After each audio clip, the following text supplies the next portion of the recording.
शुक्लां ब्रह्मविचारसारपरमामाद्यां जगद्व्यापिनीं वीणापुस्तकधारिणीमभयदां जाड्यान्धकारापहां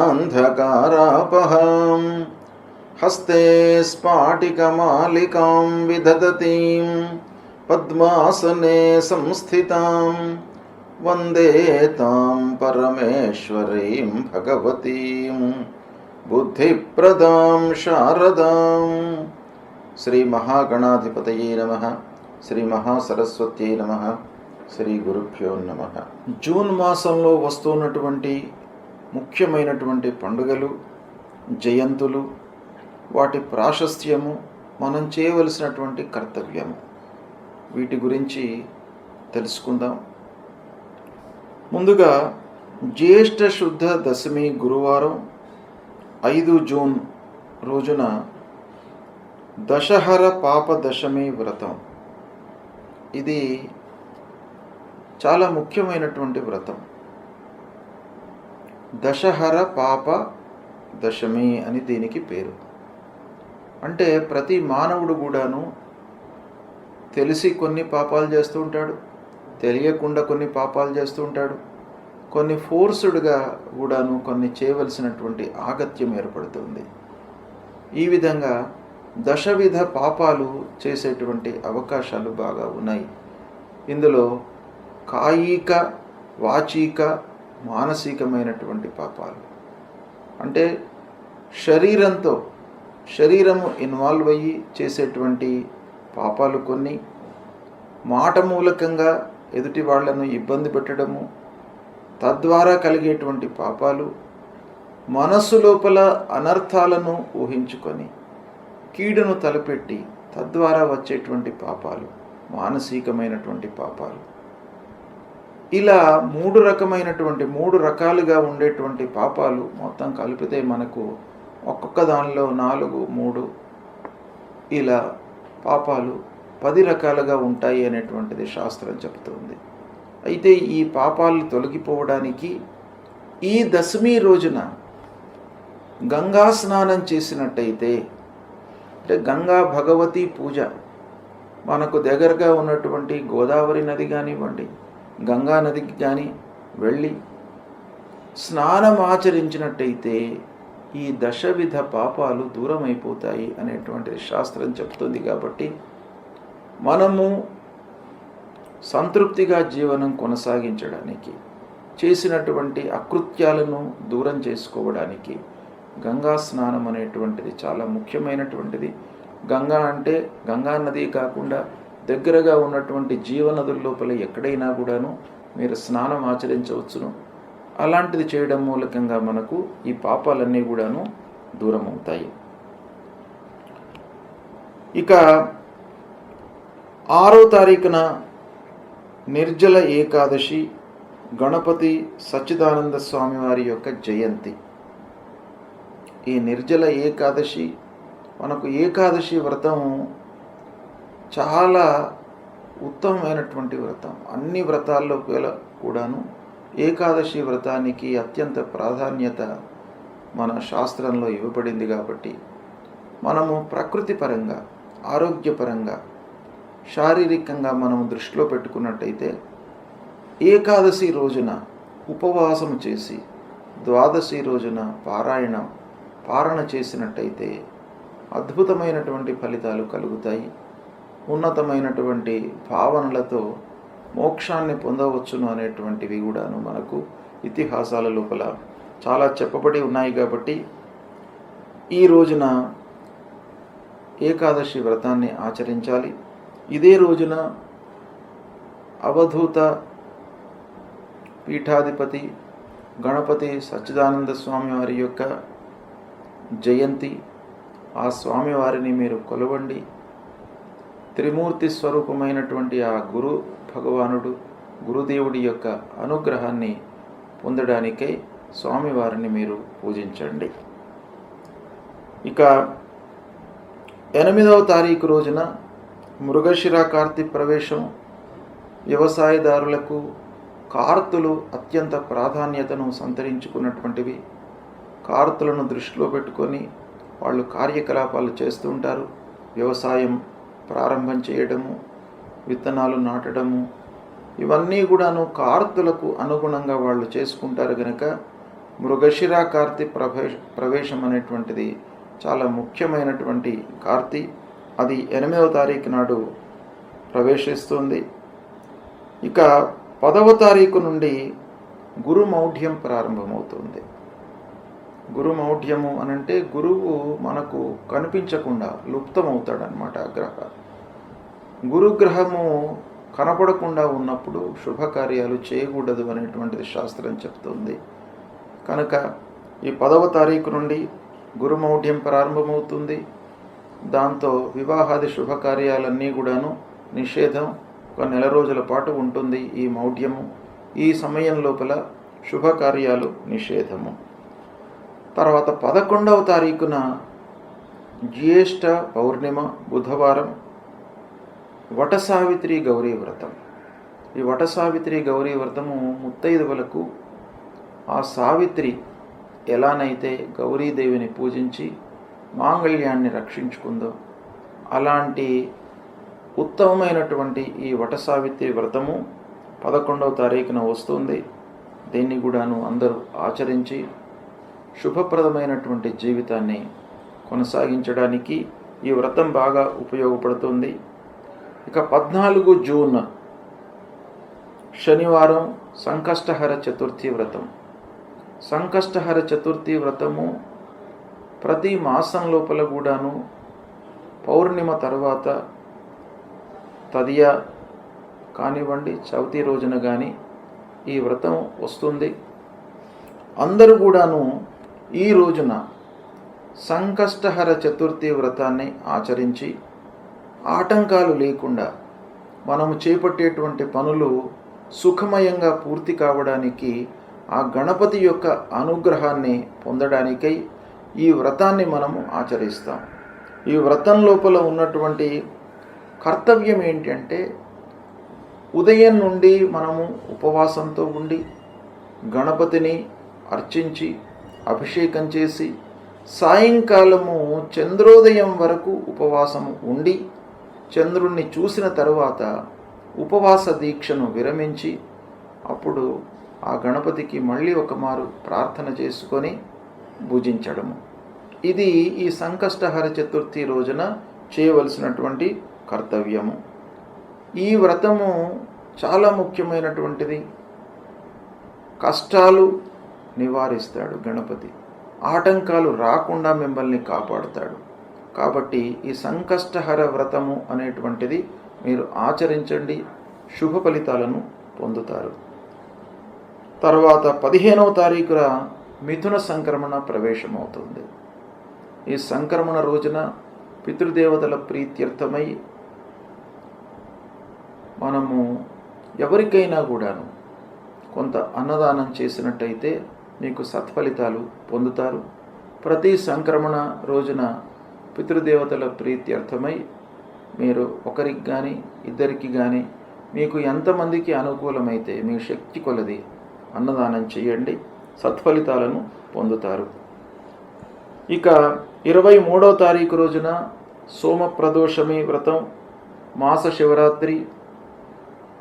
ఈ రెండు కూడాను ప్రదోషమి, మాస శివరాత్రి శివ వ్రతాలు. ఈ రెండు వ్రతాలను సోమప్రదోషమి అదే రోజు వస్తుంది, అదే రోజున కూడాను మాస శివరాత్రి ఉంది. ఆ శంకరుణ్ణి ప్రదోష కాలం లోపల మీరు పూజించినట్టయితే మీకు అన్ని రకాలుగా ఐశ్వర్యాన్ని, అపమృత్యు దోషాలను తొలగిస్తాడు. అపమృత్యు దోషాన్ని తొలగించి ఐశ్వర్యాన్ని ప్రసాదించేటువంటి ఆ శంకరుడు ఆ సోమప్రదోషమి రోజున మీరు పూజించినట్టయితే తప్పకుండా మీకు అనుగ్రహం లభిస్తుంది. తర్వాత అమావాస్య, దర్శామావాస్య కూడాను 25వ తారీఖు నాడు వస్తుంది. ఈ అమావాస్య రోజున కూడాను పితృదేవతల ప్రీత్యర్థమై మీరు అన్నదానం చేయండి. ఎవరైతే నిస్సహాయులు ఉన్నారో, అంగవైకల్యంతో ఇబ్బంది పడుతున్నటువంటి వాళ్లకు మీరు కొంత అన్నదానం చేయండి. ఒకరికి ఇద్దరికి మీ శక్తి కొలది అన్నదానం చేసినట్టయితే మీ పితృదేవతల యొక్క అనుగ్రహం మీకు లభిస్తుంది. పితృదోషము ఉండకుండా ఉంటుంది. కాబట్టి ప్రతి అమావాస్య రోజున కూడాను మీరు ఈ కర్తవ్యాన్ని ఆచరించండి. ఇక 27 జూన్ జగన్నాథస్వామి వారి యొక్క రథోత్సవము, పూరి జగన్నాథస్వామి రథోత్సవము ప్రారంభమవుతుంది. ఇక 29 జూన్ రోజున బోనాలు ప్రారంభమవుతాయి. ఇవి ముఖ్యమైనటువంటి పండుగలు ఈ జూన్ మాసంలో ఉన్నాయి. ఈ పండుగలను మీరు గుర్తించి ఋషులు మన జీవితము సుఖమయంగా జరగడానికి, ఆటంకాలు లేకుండా, ఇబ్బందులు లేకుండా, అపమృత్యువు దరి చేరకుండా ఆరోగ్యవంతమైనటువంటి జీవితాన్ని గడపడానికి ఋషులు దర్శించి మనకు నిర్ణయించినటువంటి పండుగలు ఇవి. హిందూ సాంప్రదాయానికి మూల స్తంభాలు. పండుగలను గుర్తించి ఆచరించడం అనేటువంటిది. కనుక ఈ పండుగలను ఆచరించినట్టయితే మన జీవితము సుఖమయంగా జరుగుతుంది. ఆ పండుగల వెనుక ఉన్నటువంటి ఇతిహాసాన్ని కూడాను మీరు అర్థం చేసుకొని దానికి ప్రత్యామ్నాయమైనటువంటి కర్తవ్యాలు, ఏ పండుగ రోజున మనం ఏం చేయాలి అనేటువంటిది మీకు స్థూలంగా నేను చెప్పాను. ఇంకా కూడాను మీరు ఈ విషయాన్ని మీరు తెలుసుకొని ఆచరించినట్టయితే జీవితాన్ని సుఖంగా మీరు కొనసాగించడానికి అవకాశాలు ఉంటాయి. ఉపయోగించుకోండి. మీనరాశి వారికి జూన్ నెలలో గోచార ఫలితాలు ఎలా ఉన్నాయో తెలుసుకుందాం.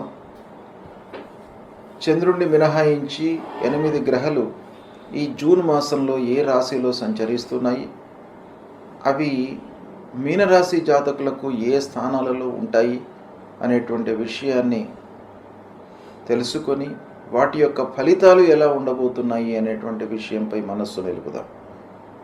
ముందుగా సూర్యుడు 15వ తారీఖు వరకు వృషభంలో, 16 నుండి మాసాంతం వరకు మిథునంలో సంచరిస్తున్నాడు. కుజుడు 6వ తారీఖు వరకు కర్కాటకంలో, 7వ తారీఖు నుండి చివరి వరకు సింహరాశిలో సంచరిస్తున్నాడు. బుధుడు 6వ తారీఖు వరకు వృషభంలో సంచరిస్తున్నాడు. 22 వరకు మిథునంలో సంచరిస్తున్నాడు. 23 నుండి మాసాంతం కూడాను కర్కాటక రాశిలో సంచరిస్తున్నాడు. గురువు మిథున రాశిలో సంచరిస్తున్నాడు. శుక్రుడు మేషరాశిలో సంచరిస్తున్నాడు. శని మీనం, రాహువు కుంభం, కేతువు సింహరాశిలో సంచరిస్తున్నారు. ఈ విధంగా ఈ 8 గ్రహాల యొక్క సంచారము ఈ మాసంలో ఉంది. అయితే ఈ 8 గ్రహాలు ఏ ఏ స్థానాలలో ఉన్నాయి అనే విషయాన్ని చూసినట్టయితే సూర్యుడు 3, 4 స్థానాలలో సంచరిస్తున్నారు. 3వ స్థానం అనుకూలమైనటువంటి ఫలితాలను ఇస్తుంది. 4వ స్థానము ప్రతికూలంగా ఉంటుంది. కుజుడు 5మ, 6మ స్థానాలలో సంచరిస్తున్నాడు. 5మ స్థానం ప్రతికూలంగా ఉంటుంది, 6మ స్థానం అనుకూలంగా ఉంటుంది. అయితే 5మ స్థానంలో మొదటి వారం సంచరిస్తున్నాడు. మిగతా 3 వారాలు కూడాను 6మ స్థానంలో అనుకూలంగా ఉన్నాడు. బుధుడు 3, 4, 5 స్థానాలలో అనుకూలంగా ఉన్నాడు. గురువు అర్ధాష్టమ స్థానంలో సంచరిస్తున్నాడు.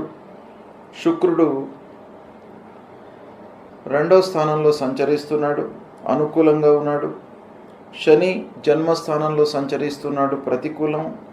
రాహు 12వ స్థానంలో ప్రతికూలం. కేతువు 6మ స్థానంలో అనుకూలం. ఈ విధంగా ఈ స్థానాలలో గ్రహాలు సంచరిస్తున్నాయి. అయితే వీటి యొక్క ప్రభావం ఎలా ఉండబోతోంది, ఈ సంచారము మీనరాశి జాతకులకు ఎలాంటి ఫలితాలను ఇవ్వబోతున్నాయి అనే విషయాన్ని మనం చూసినట్టయితే, ఓవరాల్గా ఈ గ్రహస్థితిని దృష్టిలో పెట్టుకున్నట్టయితే గురువు, శని, రాహువు ప్రతికూలంగా ఉన్నారు. ముఖ్యమైనటువంటి గ్రహాలు ప్రతికూలంగా ఉన్నాయి. కేవలం కేతువు కొంత అనుకూలంగా ఉన్నాడు, 6వ స్థానంలో. సూర్యుడు 3, 4 స్థానాలలో సంచరిస్తున్నాడు. ఇలా చూసినట్టయితే ఈ మీనరాశి జాతకులకు ఈ జూన్ మాసంలో మిశ్రమ ఫలితాలే ఎక్కువగా ఉన్నాయి. అంటే సంవత్సర ఫలితాలపై ప్రభావాన్ని చూపించేటువంటి గ్రహాలు ప్రతికూలంగా ఉన్నాయి. ఈ మాస ఫలితం పైన ప్రభావాన్ని చూపించేటువంటి బుధుడు, శుక్రుడు, కుజుడు కొంత అనుకూలంగా ఉన్నారు. కాబట్టి ఈ మాసానికి పరిమితమై మనం చూసినట్టయితే మిశ్రమ ఫలితాలు ఎక్కువగా గోచరిస్తున్నాయి. 1-2 వారాలు అనుకూలంగా ఉన్నాయి, 3-4 వారాలు ప్రతికూలంగా ఉన్నాయి. ఇక పిల్లల విషయంలో మనం ఆలోచించినట్టయితే వివాహాది శుభకార్య ప్రయత్నాలు మీకు బాగా కలిసి వస్తాయి. బంధువులు స్నేహితుల యొక్క సహాయ సహకారాలు బాగా అందుతాయి. వారి యొక్క సూచనలు సలహాల మేరకు మీరు శుభకార్యాలు చేస్తారు, శుభకార్యాలకు హాజరవుతారు. పిల్లలు చదువు లోపల కూడాను బాగా రాణిస్తారు, కాంపిటేటివ్ ఎగ్జామ్స్కి ప్రిపేర్ అవుతారు. అందులో ఉత్తీర్ణులయ్యి మంచి సంస్థ లోపల అడ్మిషన్స్ పొందేటువంటి అవకాశం కూడాను బాగా కనబడుతుంది. అనుకూల వాతావరణం ఉంది. ఉద్యోగ ప్రయత్నంలో ఉన్నటువంటి వారికి అనుకూలమైనటువంటి మాసం. తాత్కాలికంగా ఉద్యోగంలో చేరేటువంటి అవకాశం బాగా కనబడుతుంది. అయితే పర్మనెంట్ ఉద్యోగానికై మీరు ఇంకా ప్రయత్నం కొనసాగించాలి. చేసేటువంటి వ్యాపారము అభివృద్ధి పథం లోపల నడుస్తుంది, ఇబ్బంది లేదు. కొత్త పనులు ప్రారంభించడము లోపల మట్టుకు వాయిదా పడుతుంది. ఇక పెద్ద మొత్తంలో పెట్టుబడులు పెట్టే విషయం మట్టుకు మీరు కొంత ఆలోచించాలి. ఎందుకంటే శని యొక్క ప్రభావము జన్మస్థానంలో శని సంచరిస్తున్నాడు. శని సంచారం మూలకంగా పార్ట్నర్స్తో మీరు వ్యవహారం చేసేటప్పుడు పార్ట్నర్స్తో ఇబ్బందులు ఎదుర్కొనేటువంటి అవకాశాలు ఉంటాయి. కాబట్టి కొత్త వ్యాపారంలోకి వెళ్లకుండా చేతిలో ఉన్నటువంటి వ్యాపారాన్ని పూర్తి చేయడము, అందులో మనస్సు నిలపడము, దానికి సంబంధించినటువంటి లావాదేవీలు చేయడము చాలా ఉత్తమం. కొత్త పెట్టుబడుల మటుకు మీరు పోస్ట్పోన్ చేసుకోవడం అన్ని విధాలుగా మంచిది. విదేశీ ప్రయాణాలు వాయిదా పడతాయి. అంటే ఆర్థికపరమైనటువంటి ఇబ్బందులు, పనులు కాకపోవడం మూలకంగా కొంత వాయిదా పడేటువంటి అవకాశాలు ఉన్నాయి. అయితే ఉద్యోగస్తులకు మట్టుకు అనుకూలంగానే ఉంది. నలుగురిలో మంచి పేరును సంపాదిస్తారు. ఆఫీసులో అందరితోనూ కూడాను సత్సంబంధాలు నెలకొల్పుకుంటారు. పిల్లల విషయంలో తగు నిర్ణయాలు తీసుకుంటారు. వాహన మూలకంగా పనులు నెరవేరుతాయి. వ్యవసాయ క్షేత్ర కొనుగోలు, ప్లాటు కొనడము, భూముల మరమ్మతులు చేపట్టడము, ఆత్మీయుల సహకారం లభిస్తుంది. అయితే పని లోపల భారం పెరిగేటువంటి అవకాశం ఉంది. బరువు, బాధ్యతలు, వాటి మూలకంగా కొంత మనశ్శాంతి లేకపోవడము, ఇలాంటి మిశ్రమ ఫలితాలు కొన్ని కనబడుతున్నాయి. అంటే కొన్ని కార్నర్స్ లోపల కొన్ని విషయాలలో మీకు అనుకూల ఫలితాలు ఉన్నాయి. కొన్నింట మట్టుకు జాగ్రత్తగా ఉండాలి. అంటే మేజర్ డిసిషన్స్ తీసుకునేటప్పుడు చాలా జాగ్రత్తగా ఉండాలి. రొటీన్ వ్యవహారం మట్టుకు మీకు అనుకూలంగానే ఉంటుంది. దినచర్య మీకు ఇబ్బంది లేకుండా కొనసాగుతుంది. అయితే పెద్ద పెట్టుబడులు పెట్టడము, పెద్ద కార్యక్రమాలు చేపట్టడము, ఈ విషయంలో మట్టుకు కొంత జాగ్రత్తలు తీసుకోవాలి. ఈ విధంగా గ్రహస్థితి మీనరాశి వారికి ప్రధానంగా గురువు, శని, రాహు ప్రతికూలంగా ఉన్నారు కాబట్టి జాగ్రత్తగా నిర్ణయాలు తీసుకోవడం చాలా అవసరము. దీన్ని దృష్టిలో పెట్టుకొని మీరు కార్యాచరణ చేపట్టండి, అనుకూలమైనటువంటి ఫలితాలను పొందుతారు. గ్రహస్థితి ప్రతికూలంగా ఉన్నప్పుడు మనము చేయవలసినటువంటి కర్తవ్యాలు 2 ఉంటాయి. ఒకటి, మనము రెట్టింపు శ్రమతో ఆ పనులను చేయాలి. అంటే శక్తియుక్తులను ఉపయోగించి పనులు చేయడము. రెండవది, భగవంతుడి యొక్క అనుగ్రహము కొరకై మనము చేయవలసినటువంటి పరిహారాలు. ఇందులో ముఖ్యమైనటువంటి గ్రహాలు మనపైన చాలా ఎఫెక్ట్ను చూపిస్తాయి. సూర్యుడు, కుజుడు, గురువు, శనేశ్వరుడు, రాహువు, కేతువులు. ఈ గ్రహాలు ప్రతికూలంగా ఉన్నప్పుడు మనం చేయవలసినటువంటి విధి విధానాలు, పరిహారం ఏంటి అనేటువంటి విషయాన్ని చెప్తాను. సూర్యుడు ముఖ్యంగా మనకు ఆరోగ్యాన్ని ఇచ్చేటువంటి గ్రహము. ఆరోగ్య ప్రదాత అయినటువంటి సూర్యుడి యొక్క అనుకూలత బాగా ఉండాలి. అంటే దుస్థానాలలో సంచరిస్తున్నప్పుడు సూర్యుడు మనం చేసేటువంటి పనుల లోపల ఆటంకాలు, శ్రమ, శారీరక ఇబ్బందులు కలిగించేటువంటి అవకాశాలు ఉంటాయి. కాబట్టి సూర్యుణ్ణి మనం ప్రసన్నం చేసుకోవడానికై ప్రతినిత్యం కూడాను ఉదయము స్నానం చేసిన తర్వాత సూర్య నమస్కారాలు చేయడము చాలా ముఖ్యమైనటువంటిది. మీరు 12 సార్లు సూర్యుడికి నమస్కారం చేసుకోండి, భూమికి కూడాను 12 సార్లు నమస్కారం చేయండి. నమస్కార ప్రియో భానుహు అని మీరు కేవలం నమస్కారం చేయడం మూలకంగానే మీకు ఆ సూర్య భగవానుడు మిమ్మల్ని అనుగ్రహిస్తాడు. మీరు చేసేటువంటిది చాలా కించిత్తు, కేవలం నమస్కారం. కానీ భగవంతుడు మీకు అనుగ్రహించేది మీకు ఆరోగ్యమే మహాభాగ్యం. అలాంటిది మీకు కేవలం నమస్కారం మూలకంగానే వస్తుంది. కాబట్టి ప్రతినిత్యం కూడాను సూర్యుడికి నమస్కారం చేసుకోండి, భూమికి నమస్కారం చేయండి, మూలమంత్రాన్ని పఠించండి. సూర్యుడికి సంబంధించినటువంటి మూలమంత్రం జపా కుసుమ సంకాశం కాశ్యపేయం మహద్యుతిం తమోరిం సర్వపాపఘ్నం ప్రణతోస్మి దివాకరం అనేటువంటి ఈ మూలమంత్రాన్ని ప్రతినిత్యం కూడాను జపించండి. సూర్యుడికి అనుకూలమైనటువంటి జాతి రత్నం మాణిక్యం అంటే కెంపు. ఈ కెంపును ధరించండి. శివాభిషేకం కూడాను చేయండి. శివుడు కూడాను మీకు ఆరోగ్యాన్ని ఐశ్వర్యాన్ని ఇచ్చేటువంటి భగవంతుడు కాబట్టి ఈ సూర్యుడు ప్రతికూలంగా ఉన్నప్పుడు సూర్య భగవానుడితో పాటు శంకరుడికి కూడాను మీరు పూజించండి. తర్వాత మన ఫలితాలపై అంగారకుడు అంటే కుజగ్రహం కూడాను బాగా ప్రభావాన్ని చూపిస్తాడు. కుజుడు ప్రతికూలంగా సంచరిస్తున్నప్పుడు మీరు సుబ్రహ్మణ్య స్వామిని పూజించండి, కాళీమాతను పూజించండి. ఎర్రటి పూలతో మీరు పూజించినట్టయితే ఆ అంగారకుడు మిమ్మల్ని అనుగ్రహిస్తాడు. ఈ అంగారకుడు అంటే కుజుడి యొక్క ప్రభావము నిర్వీర్యం కావడానికి, తగ్గడానికి, ప్రతికూల ఫలితాలు ఉండకుండా ఉండడానికి మీరు ప్రతినిత్యం కూడాను ధరణీ గర్భసంభూతం విద్యుత్ కాంచన సన్నిభం కుమారం శక్తిహస్తంచ మంగళం ప్రణమామ్యహం అనేటువంటి ఈ మూలమంత్రాన్ని ప్రతినిత్యం కూడాను జపించండి. సుబ్రహ్మణ్య స్వామి దేవాలయానికి వెళ్ళండి. ఈ అంగారకుడికి ప్రీతికరమైనటువంటి జాతిరత్నము పగడాన్ని ధరించండి.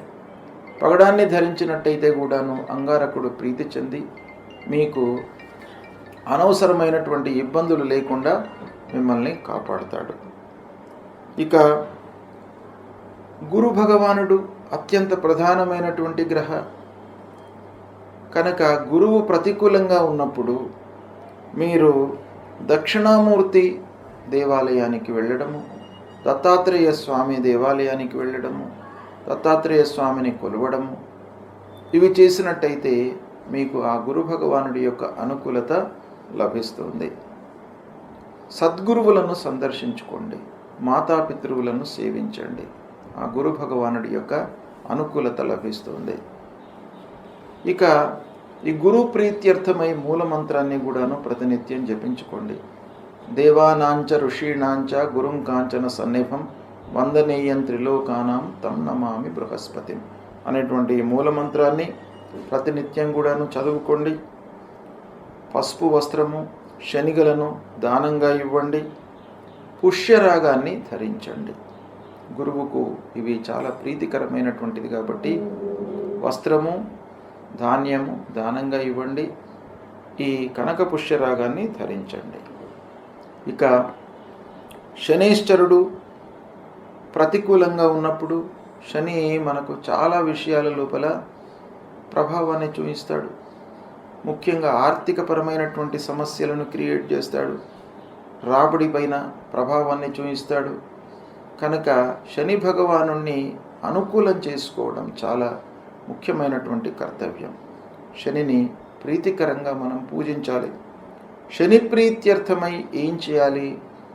శివుణ్ణి పూజించండి, ఆంజనేయ స్వామిని పూజించండి, స్తోత్ర పారాయణం చేయండి, శని స్తోత్ర పారాయణం చేయండి. తర్వాత హనుమాన్ చాలీసా పారాయణం చేయండి. ఇవి చేసినట్టయితే శని మీకు ప్రీతి చెందుతాడు. నీలాన్ని ధరించండి.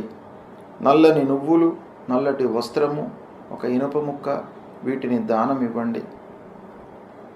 ఇక శని ప్రీత్యర్థమై మీరు నీలాంజన సమాభాసం రవిపుత్రం యమాగ్రజం ఛాయా మార్తాండ సంభూతం తం నమామి శనైశ్చరం అనేటువంటి ఈ మూల మంత్రాన్ని ప్రతినిత్యం కూడాను జపించండి. ఇక రాహువు ప్రతికూలంగా ఉన్నప్పుడు, రాహువు కూడాను ప్రధానమైనటువంటి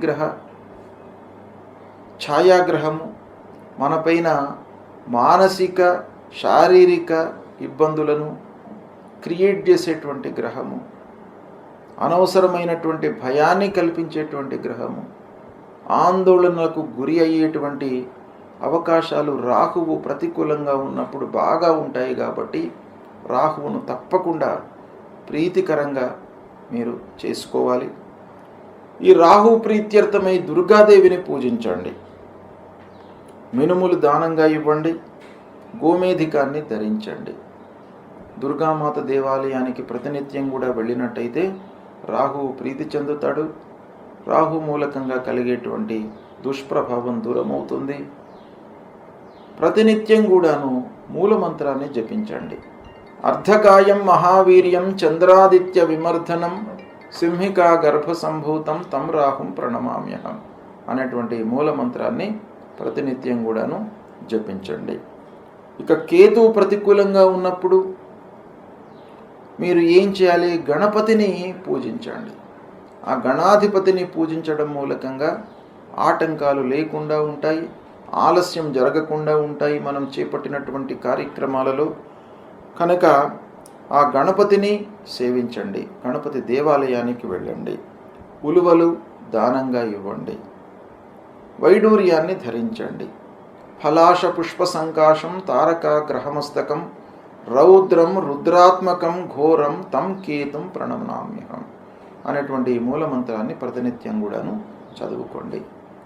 ఈ గ్రహాలకు సంబంధించిన ఈ మూలమంత్రాలే కాకుండా గ్రహస్థితి ప్రతికూలంగా ఉన్నప్పుడు, మీకు మానసికమైనటువంటి ఇబ్బందులు తలెత్తుతున్నప్పుడు, శారీరకమైనటువంటి ఇబ్బందులు ఎదురవుతున్నప్పుడు, ఆర్థికపరమైనటువంటి సమస్యలతో కొట్టుమిట్టాడుతున్నప్పుడు మీరు చేయవలసినటువంటి కర్తవ్యము లలితా సహస్రనామ పారాయణం చేసుకోండి.